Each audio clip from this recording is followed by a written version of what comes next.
Na mtazamaji wangu, karibu kwenye taarifa hii maalum inayozidi kufuatilia mwenendo wa kesi ya kikatiba inayozidi kuwahusisha mawakili wake Mheshimiwa Tundu Lissu dhidi ya mkuu wa magereza. Leo mahakamani kumeweza kushuhudiwa hatua muhimu ambapo Mheshimiwa Tundu Lissu mwenyewe aliendelea na zoezi la kumhoji mmoja wa waleta maombi, wakili Kulwa Maduhu William, mbele ya jopo la majaji watatu katika mahakama kuu leo hii. Kumbuka taarifa hii mtazamaji wangu inazidi kulenga kueleza yote yaliyoweza kujiri katika mahakama kuu kwa mujibu wa taarifa zilizoweza kuripotiwa na masuala yote ya kubishana yaliyoweza kujiri katika mahakama kuu ni chini ya uamuzi uliokuwa umeweza kutolewa leo hii mahakamani. Ila mtazamaji wangu, kwanza kabisa ni vyema uweze kuchukua sekunde moja kubonyeza maneno yaliyoandikwa subscribe chini ya video hii. Muhimu kabisa uweze kulike na kushare video zetu kwa makundi mawili ama matatu. Naam, mtazamaji wangu, kikao kiliweza kuanza mbele ya jopo la majaji watatu likiongozwa na Jaji Muruma akisaidiwa na Jaji Rumisha pamoja na Longopa. Baada ya pande zote kuthibitisha kuwa ziko tayari kuendelea na usikilizwaji wa shauri, mahakama iliweza kumwamuru Mheshimiwa Tundu Lissu kuendelea na dodoso dhidi ya mawakili Kulwa Maduhu William ambaye ni mmoja wa waleta maombi katika kesi hiyo. Katika hatua ya mwanzo ya dodoso, Mheshimiwa Tundu Lissu alitaka kuthibitisha ya kwamba wakili Kulwa Maduhu aliweza kuwa miongoni mwa wakili wake katika kesi mbalimbali zikiwemo zile ambazo zinazidi kuendelea katika mahakama kuu na mahakama ya Kisutu. Na Mheshimiwa Tundu Lissu aliweza kumwelekeza shahidi kupitia nyaraka mbalimbali zilizokuwa zimeweza kuwasilishwa mahakamani ikiwemo hati ya madai, viapo na kumbukumbu za vikao vya mahakama.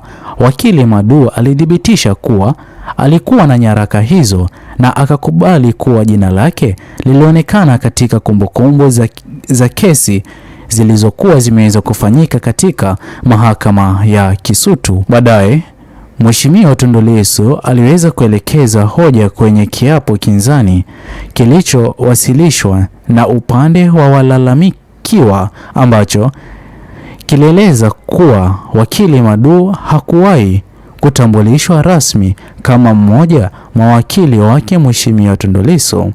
Akijibu swali hilo, wakili Maduhu alikiri kuwa kiapo hicho kinazidi kueleza hivyo, lakini akaendelea kuthibitisha kwamba jina lake lilikuwa limeandikwa kwenye kumbukumbu rasmi za mahakama kama mmoja wa mawakili waliokuwa wakimtetea Mheshimiwa Tundu Lissu dhidi ya kesi ya uhaini inayozidi kumkumba Mheshimiwa Tundu Lissu. Na mtazamaji wangu, katika sehemu nyingine ya dodoso, Mheshimiwa Lissu anarejelea nyaraka mbalimbali za maombi ya kuonana yaliyokuwa yameweza kuwasilishwa gerezani. Alimuuliza wakili Maduhu kuhusu orodha ya mawakili iliyoweza kuwasilishwa kwa mkuu wa magereza pamoja na majaji pamoja na majina yaliyokuwa katika nyaraka hizo. Wakili Maduhu anathibitisha kuwa jina lake pamoja na la wakili Paul Emmanuel Kilasa Kisabo vilikuwa vimeweza kuorodheshwa katika nyaraka hizo. Mheshimiwa Lissu anaendelea kurejea kumbukumbu za tarehe 12 Disemba mwaka 2025 ambapo alihoji kuwa wakili Paul Kisabo aliwahi kuruhusiwa kumtembelea gerezani. Kwa mujibu wa majibu ya shahidi, wakili Paul Kisabo aliwahi kuruhusiwa kufanya ziara hiyo huko gerezani. Hivyo basi ni tofauti kabisa na kile kinachozidi kuzungumzwa na viongozi wakuu wa CCM.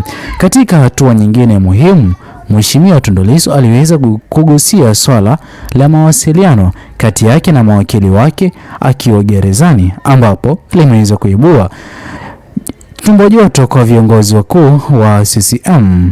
Vile mtazamaji wangu, aliweza kuuliza iwapo mazungumzo yaliyokuwa yakifanyika katika njia ya simu yalikuwa na uwezekano mkubwa wa kurekodiwa. Alijibu swali hilo wakili Maduhu ya kwamba kulikuwa na uwezekano mkubwa wa mazungumzo hayo kurekodiwa, jambo ambalo lilikuwa ni sehemu ya hoja zilizoweza kujadiliwa katika shauri hilo kuhusu faragha ya mawasiliano kati ya mteja na wakili wake.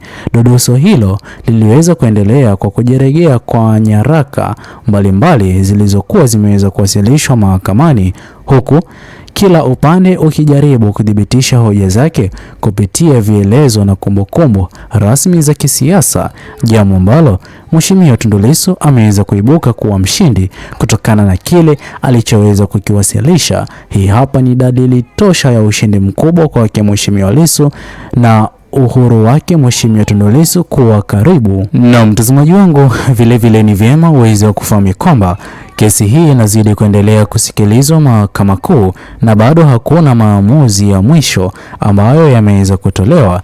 Ni vyema kuendelea kufuatilia habari hii kila kona kutokana na yale yote yanayozidi kuendelea kujiri. Ila leo hii kwa uchanganuzi wa haraka, mtazamaji wangu, wakili wake Mheshimiwa Tundu Lissu yupo sahihi kwa 100% kulinda yale yote wanayozidi kuyajadili huko gerezani, na pia sio vyema kwa maafisa wa gereza kuwepo katika kikao cha faragha ambacho Mheshimiwa Tundu Lissu amekuwa akikifanya na mawakili wake wanaozidi kumtembelea huko gerezani, kwani sote tunafahamu kwamba njia pekee ambayo Mheshimiwa Tundu Lissu anazidi kuzungumza kuhusiana na yale yanayozidi kujiri katika Jamhuri ya Tanzania ni baina yake na viongozi wachache wa chama Chadema akiwemo Mheshimiwa John Heche, ila mawakili wake Mheshimiwa Tundu Lissu ndio wapo mstari wa mbele kumpa Mheshimiwa Tundu Lissu yale yote yanayozidi kujiri katika Jamhuri hii ya Tanzania. Hivyo basi, idadi kubwa ya wananchi wa Jamhuri ya Tanzania wameweza kujitokeza kutoa maoni yao ya kwamba ni vyema mazungumzo ya faragha baina yake Mheshimiwa Tundu Lissu na mawakili wake yaweze kuwa ni mazungumzo ambayo hayatakuwa yakirekodiwa kwa njia ya aina yoyote ile ama kusikilizwa na kiongozi wa kando, iwapo kiongozi wa kando mwenye kiwango chochote kile cha juu katika nafasi ya serikali ya CCM.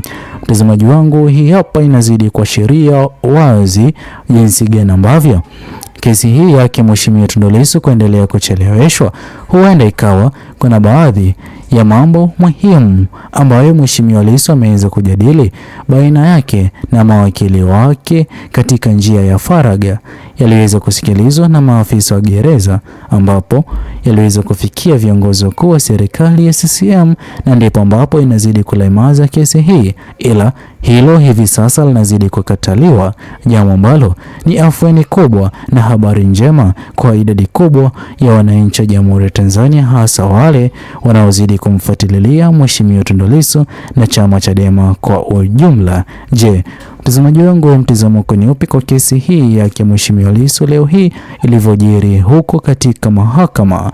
Mtazamaji wangu, pia ni vyema uweze kuendelea kufuatilia taarifa zetu na zaidi uweze kubonyeza maneno yaliyoandikwa subscribe chini ya video hii ili uweze kuwa miongoni mwa watu kwanza kupata taarifa zetu. Bye bye until the next video.